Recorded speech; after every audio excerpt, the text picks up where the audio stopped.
Are you ready to take your home theater experience to the next level? Today we're deep diving into the Samsung Soundbar HW S60D to help you decide if it's the perfect audio upgrade for your setup.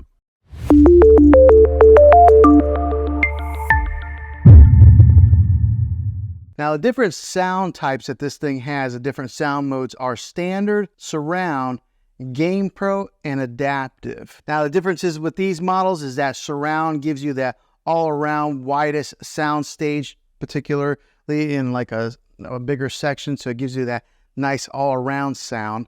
The Game Pro knows when you are gaming and it will adjust accordingly. So like maybe if you're playing some Call of Duty or something like that and there's loud guns, it will adjust the volume on the gun levels. So it's got that smart technology built inside of it that automatically detects that. And then last is the adaptive, and that will adjust on the fly based on the content that you're watching. So for example, if you're watching something that's real heavy in dialogue, it will adjust the voice accordingly to the show or the movie that you're watching, or maybe like the explosions. So it has that adaptive capability in there to control those different sound levels. Really cool technology. It is a pretty solid soundbar. It's got a little bit of weight to it.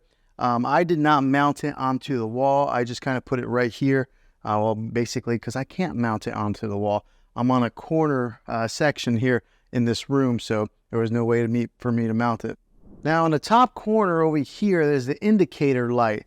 It's only on this side of the soundbar, all the way to your right. And then also on this indicator light, it lets you know what input you are running. So since I am running an optical cable to it, it says direct in. If I was running Bluetooth, it would say BT.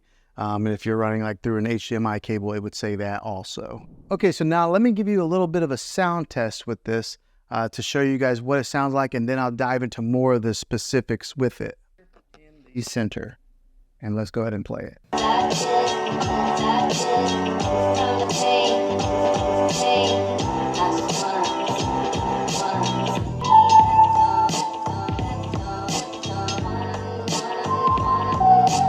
Now what I'll do is I'll take the microphone and I'll stand back as far as where I would be sitting for movie watching, and to kind of give you guys what that sound would be like if you were sitting in that type of a distance watching a movie. So let's do that test now.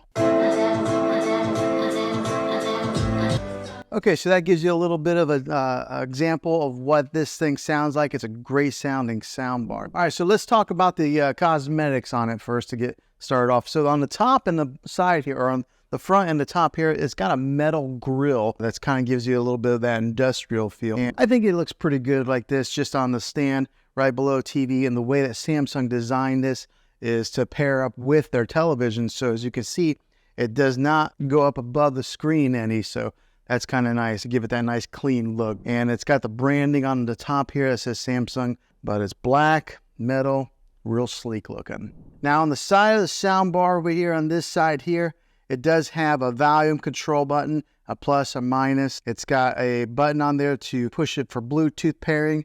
And what you would do with that, when you push the Bluetooth pairing, you gotta push it, it'll come up there, Bluetooth. Then you gotta hold the Bluetooth button for about 5 seconds, and then that sets it into pairing mode to pair it with whatever device that you want to Bluetooth with it. So it is a little bit of a learning curve on that, and it's really clean with not having a whole lot of buttons on the side there. And then of course there's the power button on the side as well. But when it comes to the Bluetooth, you might have to have a little bit of patience. 5 seconds. Now on the back of this soundbar, you do get some good connections, different types of connections to kind of go with whatever TV that you have. You get 2 HDMI imports. One of them is that ARC HDMI input. You get the regular 35 or 3.5 millimeter, the old-fashioned stereo jack. You get that, and then you get the optical audio cable, which that's what I'm using here. And then if you wanted to, you could even Bluetooth it with the TV. But if you have this, I recommend that you go wired in. You're going to get the best connectivity that way, and you're probably your best sound. So I have it with the optical cable, but it does have that HDMI hookup also. Whatever type of TV that you're running to with this, it'll work. Now, the other great thing about this is it's not specific to the QLED. All right, if you had another Samsung TV, you could do that also. Or if you had another brand TV, Vizio, LG, or something like that, you could still use the soundbar with those models of televisions. But if you do purchase a QLED TV like I got here, I recommend that you complement it with one of these awesome sound bars. It just makes it a really cool movie experience, especially if you're spending that kind of money. Go ahead and just spend a few extra $100 and get this sound bar, and then you'll never have to go to the movie theater. You can just kind of stay home and watch your movies that way. There are speakers on the top, and then there are speakers here in the front that are booming out, and then you got the sound bar that I have sitting on the floor there. You do get a dedicated center channel, which does a fantastic job of handling the vocals when it comes to any kind of movies or anything like that. My wife and I were watching a television show the other day, and I was really surprised at how well it balanced the vocals with some of the like explosions or anything that were in the background. So that dedicated center channel does a fantastic job with that. Now the remotes on these things, they are really thin like that, so that makes it kind of easy to get lost in a couch or a chair, but they're really similar to the QLED TV remote. So let's take a good look at here. So this one here is the QLED remote. This one here is a soundbar remote. As you can see, there's not a whole lot of difference between the two. They're both real thin. They're angled like that. But whenever you do hook in this soundbar, and if you are hooking it in to a Samsung TV, then you don't need the soundbar remote. You can control everything with the TV remote. Now on the remote control for the soundbar, you can turn up the subwoofer sound and the regular sound volume. So it does give you two different options on there.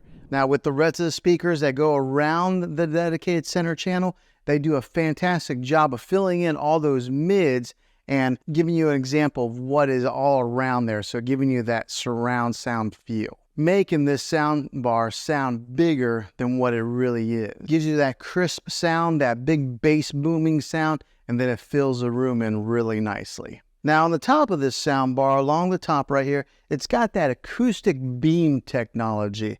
Now what that is say there's like for example, there's a car, you're watching Fast or Furious or something like that, and there's something on the screen that moves here and just kind of moves along with the screen. The beam technology will give you that sound that kind of goes right along with it, just like that, moving with the action that's on the screen. Some really cool technology. Now, I can't really show you on video, obviously, because, it's video, but you're going to have to take my word for it. That is a really nice little feature on this sound bar here. Okay, so now, what's it been like owning this sound bar for one whole month? It has been a great sound bar. I can tell the big difference between using the TV sound and this sound here. Just the other day, we were watching a TV program, and one of the issues that I do have is that sometimes the soundbar will disconnect. Now, it's probably every 6-7 days it'll disconnect from the TV, but all you have to do to fix that, to reconnect them, is you go right over, you hit the power button on a soundbar, and it automatically detects that the soundbar is on, and then it connects back together. So that's about the only issue I really had with this soundbar. Other than that, it has been fantastic. It has worked fine, but I could tell a huge difference whenever I was listening for a few minutes on the TV, and then as soon as I turned on the soundbar, the voices that were coming out from the middle range here, you could hear the dialogue from the movie really clearly compared to just listening to it from the TV. The sound, as far as the bass goes on this thing, it like almost rumbles the floor a little bit because the subwoofer is down here on the floor, and then there are some bass speakers built into this thing. And so whenever we are watching any of those action type of movies and there's explosions or guns going off, you really can feel it. So this has been a really good purchase for me. I know soundbars are usually a splurge. I mean, you can watch TV and get all the sound from the TV, but make your movie watching experience a little bit better. Buying one of these is worth the money. So after owning this thing a month, would I buy it again? Absolutely, I surely would. Because it has done a very good job at making enhancing our movie watching experience, our TV shows, and I've even had some guests come over where they've been watching TV and they can tell a difference of the quality on the speakers and the sound that comes out of these things. So 1 month later, Samsung Cardin speaker here that has been doing a really good job. So I definitely recommend it. Well, hopefully this video was helpful to you. If it was, click a thumbs up on this. Go ahead and subscribe to my channel. I make tech videos all the time, and I would love to have you back in the next one.